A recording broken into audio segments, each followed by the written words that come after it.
Surprise!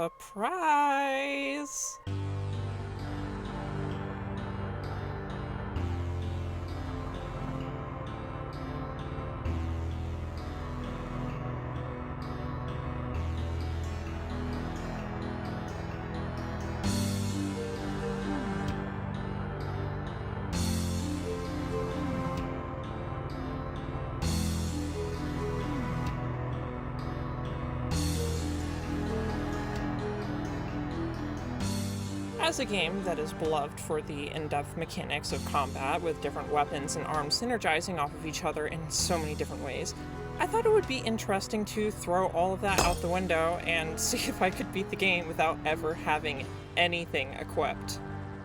This playthrough will go from prelude to the end of the violence layer from the perspective of a new file, so any means of progressing will be available to me from when they become available. This also means that the Prime Sanctums will be off the table for this video because getting the P ranks needed just isn't possible from a score or time or even eliminating enemies perspective. Finally, I am going to be playing on normal difficulty. This is because I am bad at the game, and a second thing that I am neglecting to mention to cover up the fact that I am just bad at the game. With all that said, I am Generic Mystic, and let us take the plunge into the 9 circles below.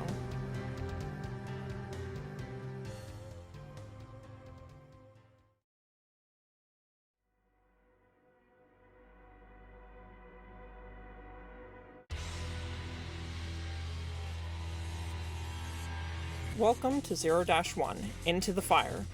First issue, boards. Solution? Stomp on them. Second issue, I have to pick up the revolver because I can't break the glass to get out of the room early. Oh, time for a rebrand.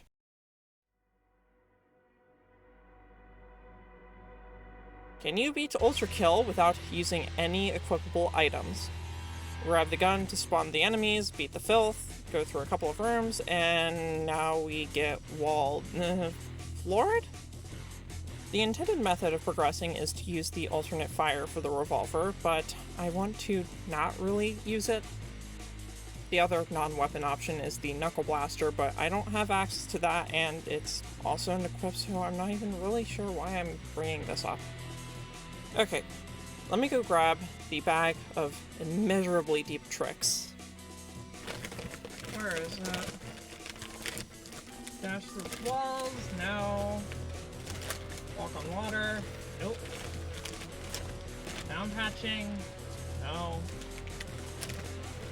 Safe dates? Nope. Oh, wait. Oh, there we go. Pipe clip.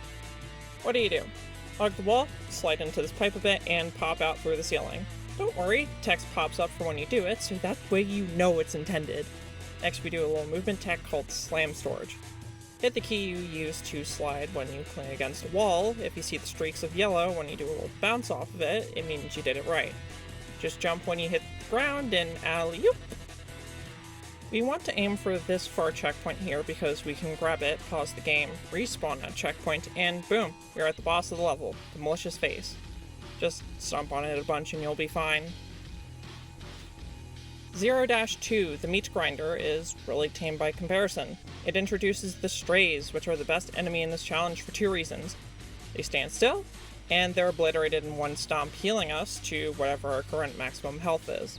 Overall, very helpful for some arenas that are in the game. Other than that, this level is simple enough to get through. For 0-3, Double Down, we are introduced to the Schism, which, while a bit tankier, doesn't provide too much of a challenge for us. What does give a challenge is the infamous Insufficient Firepower Boulder. Thankfully, there's a Swords Machine we can defeat to get a shotgun, and oh yeah. So once again, we reach a roadblock, and this time I don't have a way around it before, like with the pipe clip. And I'm going to concede now that even if we were able to, there would be completely unavoidable instances in the future where we would have to use an arm, rendering our effort to not use anything moot. So, time for another rebrand. What is the minimum number of arm uses in a weaponless run of ULTRAKILL? Yeah, that title doesn't sound too great for getting interest, but Trust me, it's an interesting question. Anyways, arm uses. We can use the feedbacker arm once on a projectile a stray throws to break the glass ceiling in the initial room at the level. It needs to be parried to be able to break the glass, so this arm use is sadly required. After that, we make it to the upper arena and through a long effort to defeat the source machine, get the shotgun that we will never use, and leave the level. 0-4, a one-machine army, and 0-5 Cerberus are fun levels in their own right, but have absolutely no issues for the sake of the challenge. We can skip over them, marking an end to the prelude with a total of 1 arm use.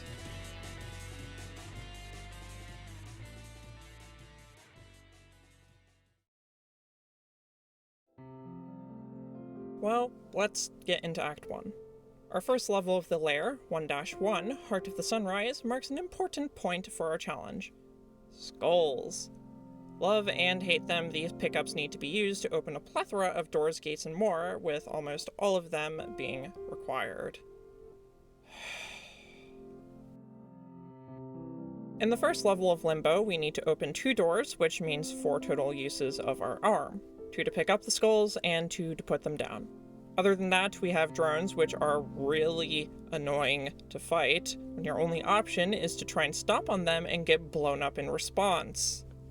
1-2, The Burning World, also has 2 sets of skull doors, so 4 more uses. Street cleaners are introduced, which for the most part are fine, albeit being slightly more annoying than the schisms for fighting. 1-3, Halls of Sacred Remains, only requires us to get 1 of the skulls to open the door to the mini-boss. It doesn't matter which you get, so we grab 1 of them, set it down for a combined 2 uses, and fight the hideous mass. Just do a lot of dodging, slamming, and jumping, and you'll be fine enough, probably.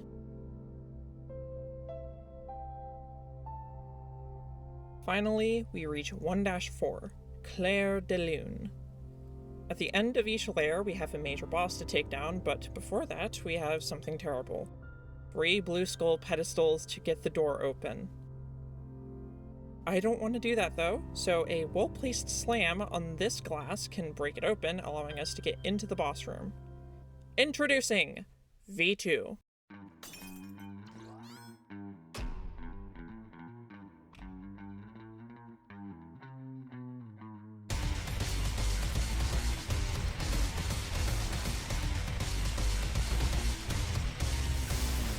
While one can say, oh, just beat the boss, it isn't that simple.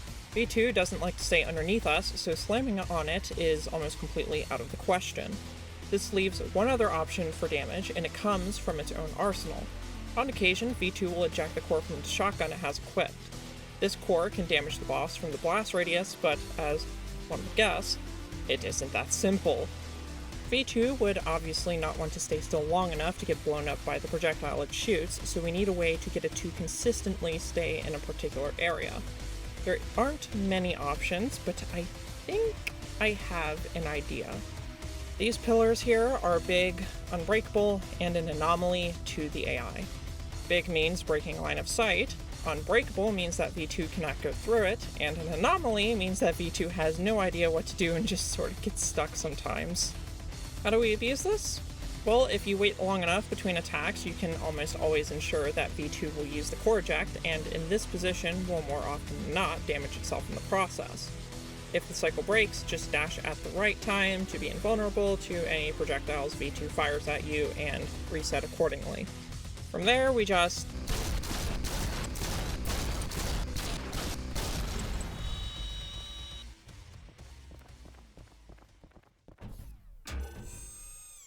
easy fight. Grab the Knuckle Blaster, go into the exit, and clear the level with no arm uses. Before we move on, let us get our total arm uses for Limbo. 10. Ugh. Let's just move on to the next layer.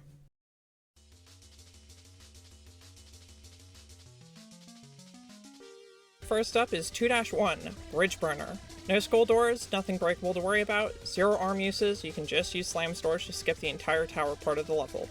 Next. 2-2, Death at 20,000 volts is an interesting level. In this, you'll need to break 2 sets of 3 breaker boxes, but I am bad at this game and forget where they're at. Thankfully, we can use slams to break these, so no arm use is required. We also meet soldiers, which are decently annoying to fight, so I try my best to avoid them where possible. Finally, we could get the rail cannon, but I don't care too much, so going around the outside to skip it is what I do. 2-3, Sheer Heart Attack. There are 2 skull doors in this level, but we only need to open one of them. That is because we are going to break 3 control panels for the water. One in the waterfall arena, one in the grinder arena behind the blue skull door, and one right before where the red skull should go. This allows us to take the secret exit. 2-S, All Imperfect Love Song, doesn't have any arm uses. Sorry Mirage, maybe next time. This leads us to 2-4, Court of the Corpse King. There are 2 skulls that we need to deal with. The first opens a door, and yeah, I forgot you have to deal with the hand. You can slam into the hand during the downtime between sets of attacks, dashing through the edges of the shockwaves to avoid damage if you're good enough. After the hand comes the red skull and the corpse of King Minos. My advice, slam storage to get high enough to dodge punches, crush pinkies for consistent healing, and move around a lot in phase 2 to not get obliterated by homing projectiles. With that, we can beat the boss, leaving the lair. As we make our way lower, we have a total of 6 arm uses in the Lust lair.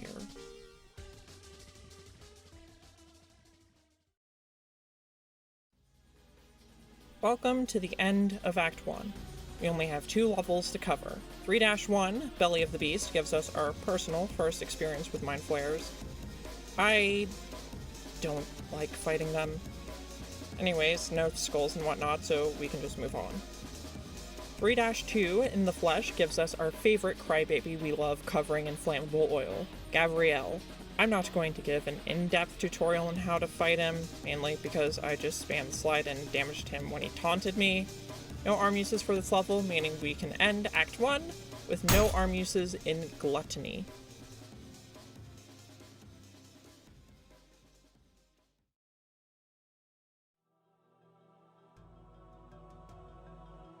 Jumping immediately to 4-1, Slaves to Power, we can just skip it because we slam storage to the final arena and move on.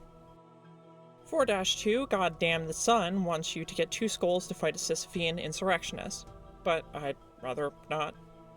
Instead, we can press this button, which doesn't need an arm, it just visually looks like we do, grab this statue, which definitely does need an arm, place it here to turn the sky to night, and take the secret level to— oh no way! 4-S, Clash of the Bandicoot, requires no arm uses, and yes, I played this level to ensure it wasn't required with and without the arm equipped, just to double check, and no, I am not going to touch this level again, let's just move on. Leaving every ULTRAKILL player's PTSD, we enter 4-3, A Shot in the Dark. This level asks us to light up a lot of fireballs, but that is a lot of arm use I don't want to do. Thankfully, there's a way to get out of bounds, similar to the pipe clip, and all it takes is lighting one of the fireballs. Heading off to the right and going into this room, we can slam storage in the corner and just jump right out into the Black Abyss. Like before, we can grab the checkpoint, respawn, place the torch, and fight the arena. Stalkers are fine because they get rid of themselves, but Virtues can be really annoying due to potentially flying over bottomless pits. They take 5 hits to get rid of, and usually end up being the priority when fighting enemies, but like with everything else, we can get through it, beating the level with only 3 arm uses. Last on our sandy trip to Greed, we have 4-4, Clair de Soleil. We have a rematch with V2, but this time it has an expanded arsenal like the Funny Coin Revolver and Minigun. What can we really do in response to this, though?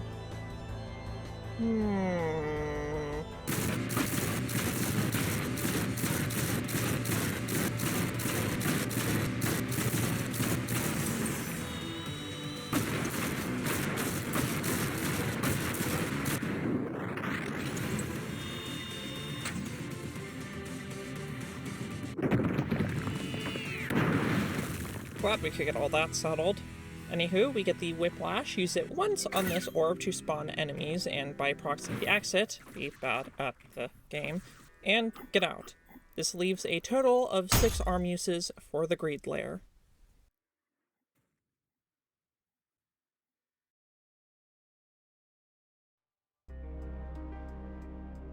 At this point, I'm getting really repetitive, so let's just blitz through these. 6 arm uses for 5-1 in the Wake of Poseidon, 2 arm uses and a really fun boss fight with the Ferryman in 5-2, Waves of the Starless Sea, 2 arm uses in 5-3, Ship of Fools, and no arm uses in a 10-minute endurance test of a boss fight in 5-4, Leviathan.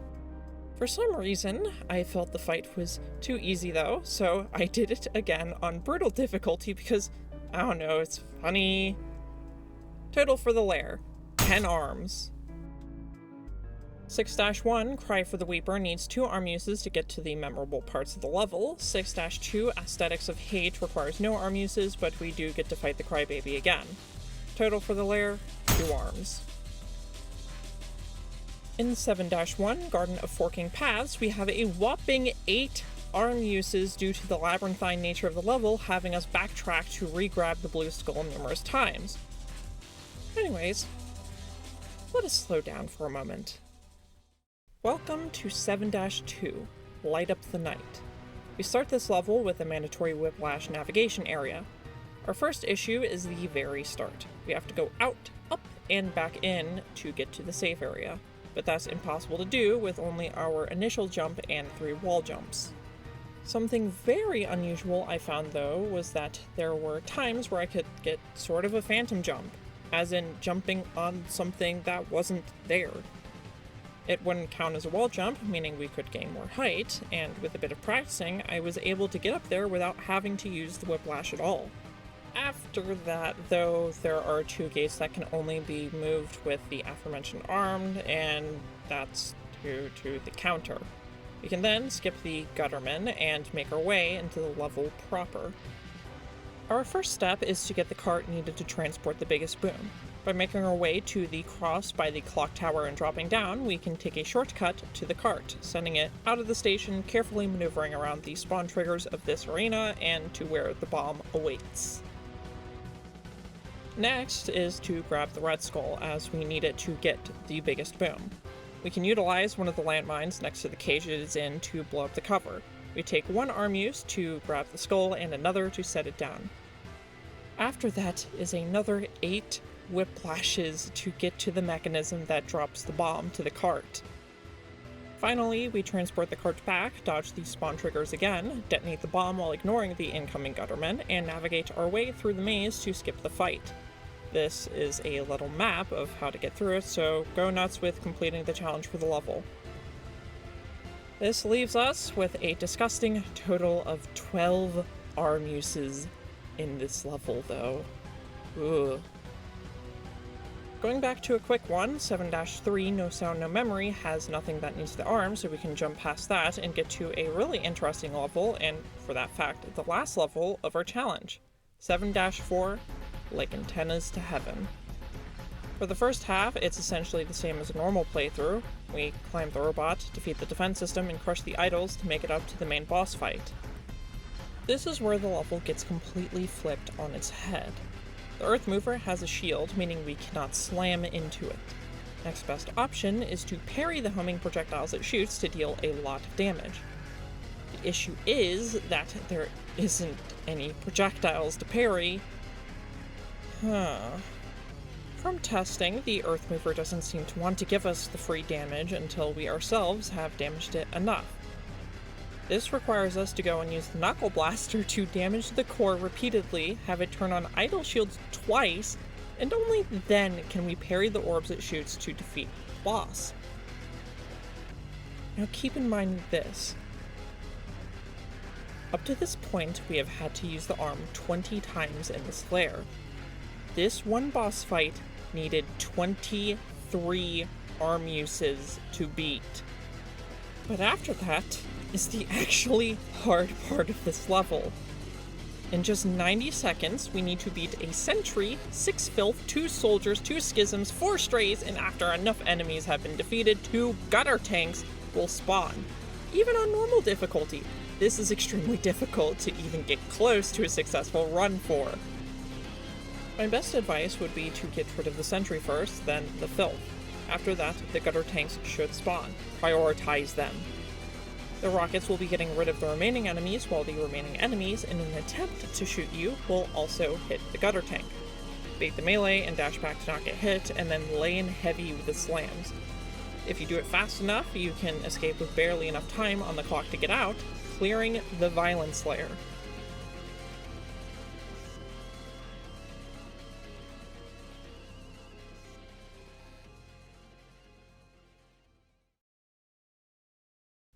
With that, we have our full list as of the Violence release. Our grand total for all of our effort is 78 uses of various arms. That's, a lot. Well, anyways, that's it for our little adventure, so I hope you enjoyed.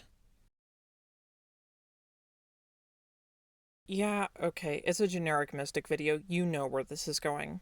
As one can guess, I am going to rip this game apart the best I can to reduce that number to the absolute minimum. So let's start at the beginning.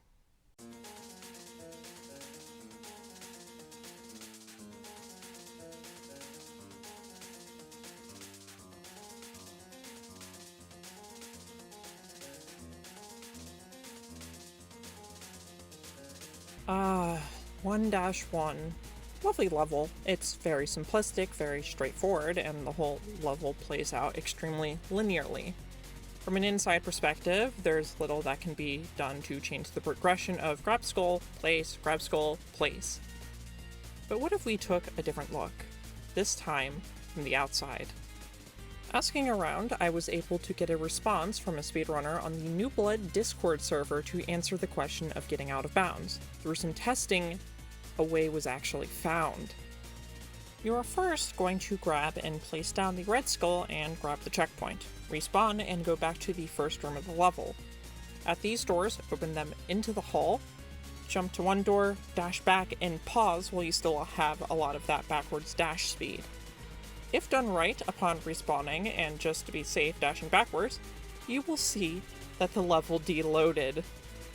Going out into the void, go to the opposite side of the one room that is loaded in.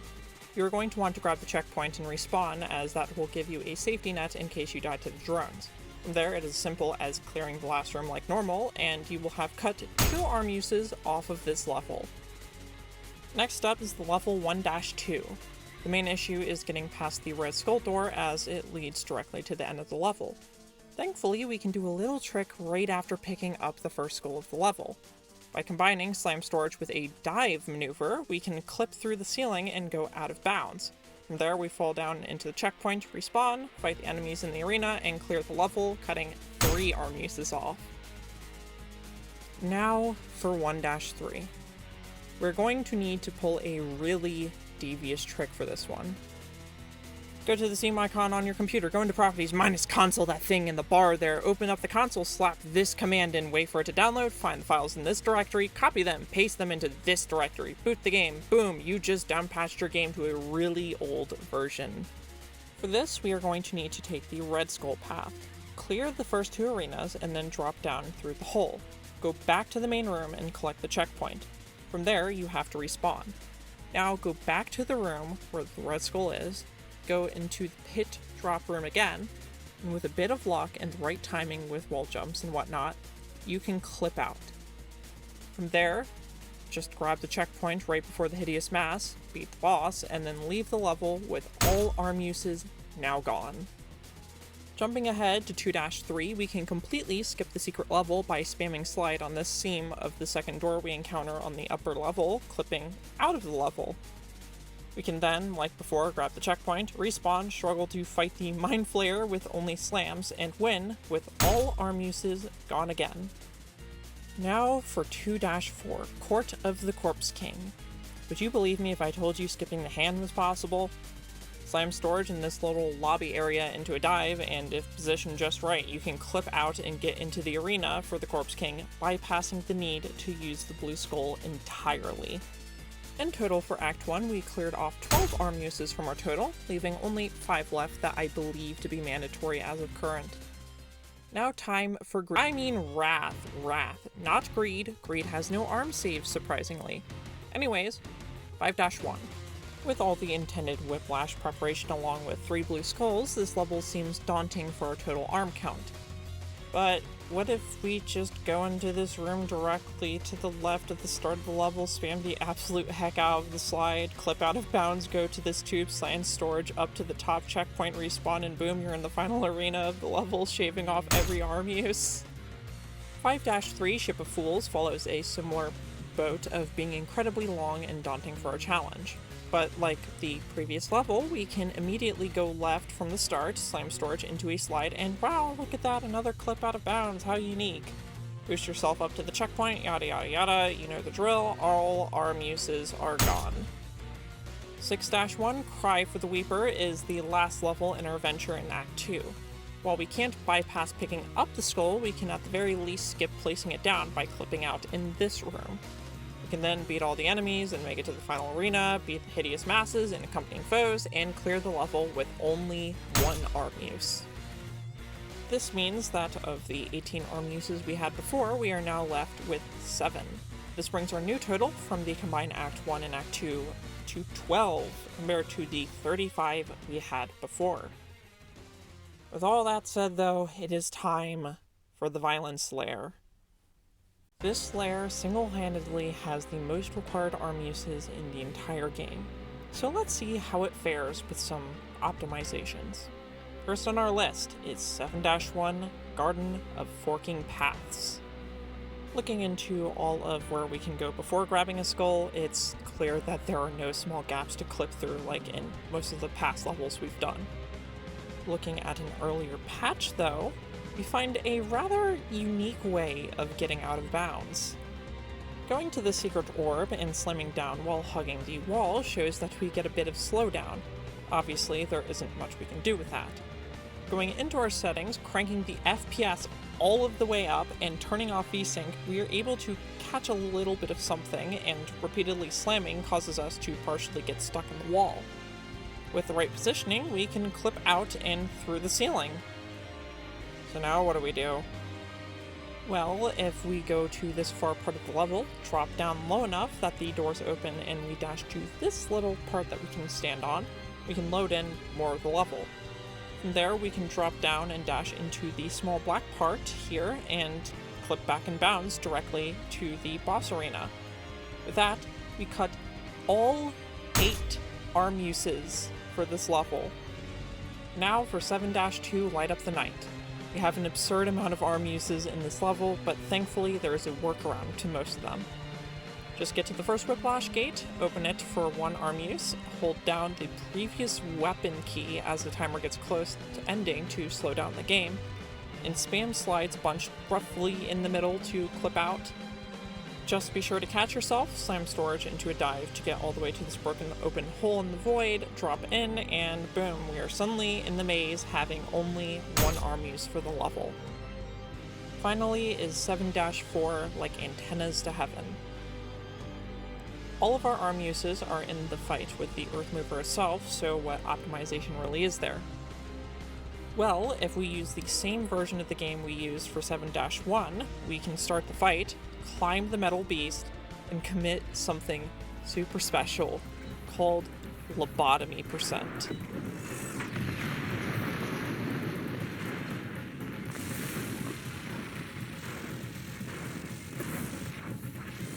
From there, we just have to hit the vent to skip the timer, clearing the last level of the campaign that is currently available to us with no arm uses.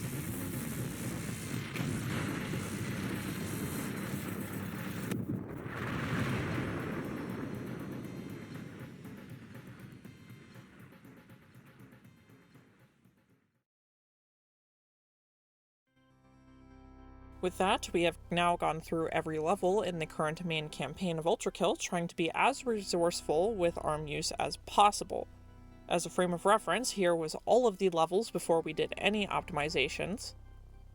And now, from the lofty 78 arm uses down to just 16 throughout a playthrough. Unless if some new trick gets discovered, these are the only truly required arm uses in a weaponless playthrough of the game. Maybe new tricks will be discovered, or later versions of the game will allow a method to bypass even more previously thought required arm uses. It's hard to say, but you can bet that when the full game is released, I'll be covering it, and maybe even a few optional levels.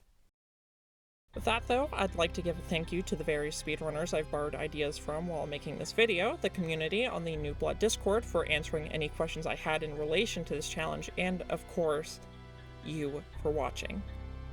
All of the raw footage will be in a playlist in the description. Go by ULTRAKILL if you haven't, and I have been Generic Mystic, and until we meet again on the interwebs.